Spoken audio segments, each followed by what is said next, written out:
A 22-year-old woman would simply vanish, and nobody seems to know what happened to her. But before we get started, welcome to True Crime with Maneater. If you love all things true crime, including missing person cases, cold cases, and just the strange happenings of the world, you've come to the right place. Be sure to subscribe and turn on alerts so you never miss video upload. Let's get started.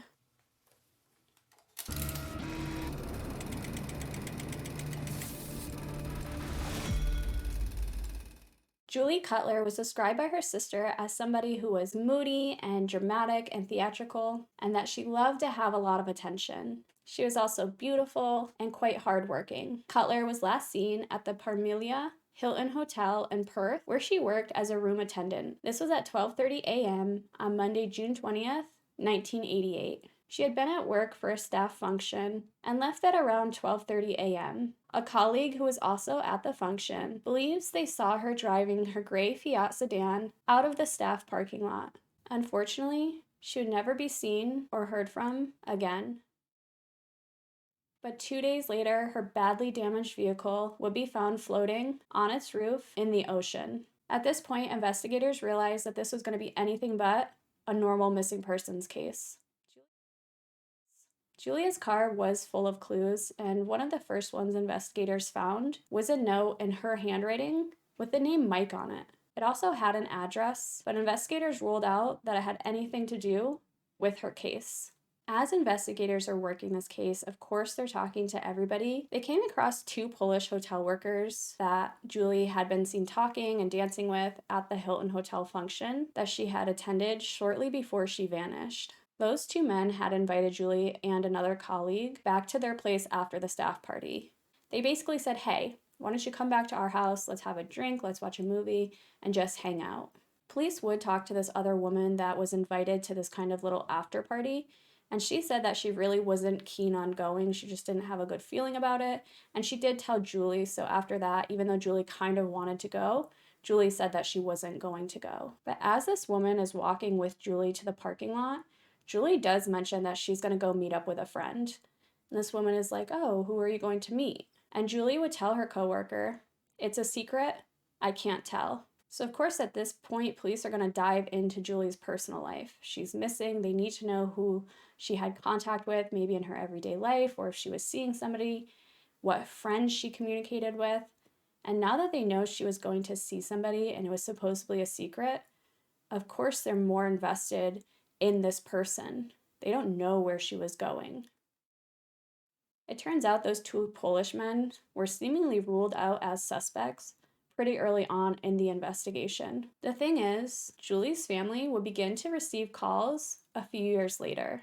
In total, the family received 6 calls from a man with a European accent. And apparently, police do believe that one of these Polish men were making the phone calls. The caller would say to the family that he was the person they were looking for and that he was leaving Western Australia.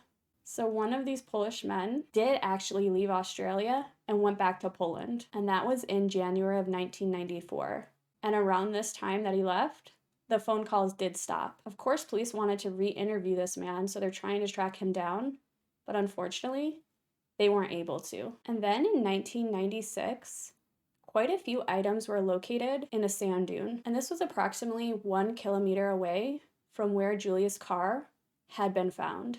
Those items included her 1988 diary. Apparently, Julia was an avid diary keeper. She wrote practically every day. It was just something she had always practiced. It also had a checkbook holder, and apparently the checkbook holder was of a bank that Julie had been using. This next part really bothers me. Police ruled out that these items were of any evidentiary value, so they destroyed them. So they got rid of her diary and that checkbook holder, which seems absolutely absurd to me. Even if you don't feel like it has value, I feel that it should still be cataloged. Obviously, this is still an open investigation. Another investigator may find something in that diary that could be used as evidence. And that checkbook holder, what if it had prints on it? What if it had DNA, touch DNA? I mean, things that obviously they may not be able to find in 1994, but as of 2022, there could have been a lot of evidence there. It does appear that most of the evidence for this case has been destroyed, and that includes her car and the items found in her car. And it appears that when police opened the case in 2017, they realized that more items had been missing. All of the original witness statements taken in 1988 were lost. So the new detective or inspector on the case, who started basically a whole new inquiry without any evidence or witness statements. So they had to work off photos taken of everything, which of course, all of the physical evidence had been destroyed. Julie's father does believe that his daughter was murdered. Although they weren't able to locate a body, he doesn't believe that she's alive. A few years later, a man of a kebab shop handed police a blouse he discovered in a plastic bag under a chair at his shop, found around the same time that Julie had vanished. And the bag had also contained a pair of black pantyhose, which he had discarded, along with the bag itself.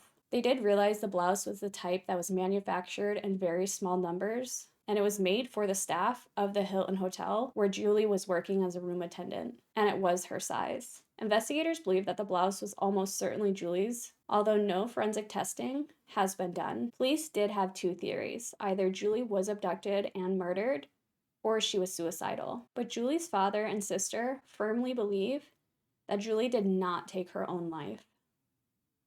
And given the evidence, I would have to agree with them. Julie's father would say that his daughter was not prone to depression, and he felt very strongly that she would not take her own life. He would say, mainly because she never appeared to me to be depressed over a long period of time. She was never like that. Julie's sister, Nicole, had been living with her sister, Julie, in late 1987 and early 1988. But it turns out Julie had moved out after the two had an argument, and she didn't really remember the details of the argument. It was a long time ago, and siblings fight. I know my sibling and I used to fight all of the time, and looking back on that, I can't even tell you what we were particularly fighting about. It's just what siblings do. Julie did tell her sister Nicole that she would call her, but unfortunately she disappeared soon after, and that call was never made. Nicole would say her sister was moody, but she would also say, what 21-year-old isn't moody? She would go on to say she was moody and she was theatrical and she was dramatic and she liked to have a lot of attention. But I don't think she had any particular mental health issues at the time. But it turns out Julie did have a history of mental health issues. A year before she vanished, Julie did attempt to self-harm while on vacation in Greece. And because of this, she was taken to the hospital. She had been dating somebody that she was very much in love with, and the relationship ended very suddenly. A witness would say, Julie had struggled to settle back into life in Perth after her travels. In Europe, and the night before she disappeared, Julie had been found by a colleague at the Hilton on the balcony of a hotel suite. She had told the colleague she had wanted to self-harm and had been upset and crying because of a breakup with her boyfriend. Earlier, I mentioned that the family had been receiving mysterious calls, including one from a woman. But Julie's cousin would actually receive a phone call from an unidentified woman who said she lived near the beach where Julie's car was found, and on the night of question, she heard a female screaming. This woman would abruptly hang up the phone and never call back. In the months before Julie disappeared, she did tell her friends and family about an incident where she had been tailgated as she was driving home. And this was at nighttime, she had just left work, and she's driving home, and a person begins to tailgate her and almost drove her off the road. Around the same time that this tailgating situation happened, the flatmate of Julie said that somebody had broken into their home and that Julia's passport and bank card had been stolen. Jennifer Marr, who was a really close friend of Julie, told the court that Julie was vivacious, fun-loving, and extroverted. She said that her friend would not have disappeared on her own without leaving a note or contacting her family in some way. But her friend did agree that perhaps Julie met somebody that night and decided to go home with them. She would go on to say, I feel she wasn't in the most positive headspace at the time. I feel that could have put her in harm's way, not that she intended to do so. I really feel for Julie's family because her father's now in his 80s and he's still wondering what happened to his daughter. To me, I'm not sure that Julie committed suicide. I don't actually believe that happened. I think it's easiest to believe that perhaps she did want to kill herself and so she did it. Especially if somebody has a history of mental illness, we really do lean towards that way instead of, investigating thoroughly. What really bothers me about this case is so much evidence was destroyed. And there seems to be no logical reason as to why. To my knowledge, this wasn't ruled a suicide, so how could you destroy that evidence? And how does evidence just go missing? Many people do believe that a police officer or somebody close to police officers could have committed this crime, and that's really not a bad theory. Evidence seemed to have vanished. Her diary, which could have led to so many clues, or even just friends and family, just incidents that maybe nobody knew about but her, could have been discovered in that diary.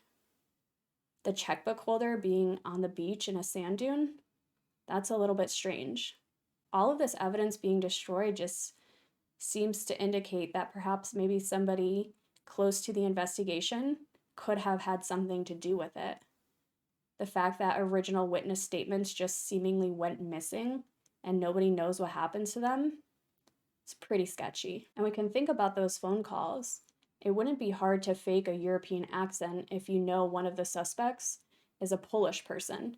It would be easy to call a few times and have, a quote unquote accent and make, the family believe that this person is confessing and that they're fleeing. Of course, this could have been the Polish man that Julia was dancing with that night or whatever the case, but it could also just be a red herring.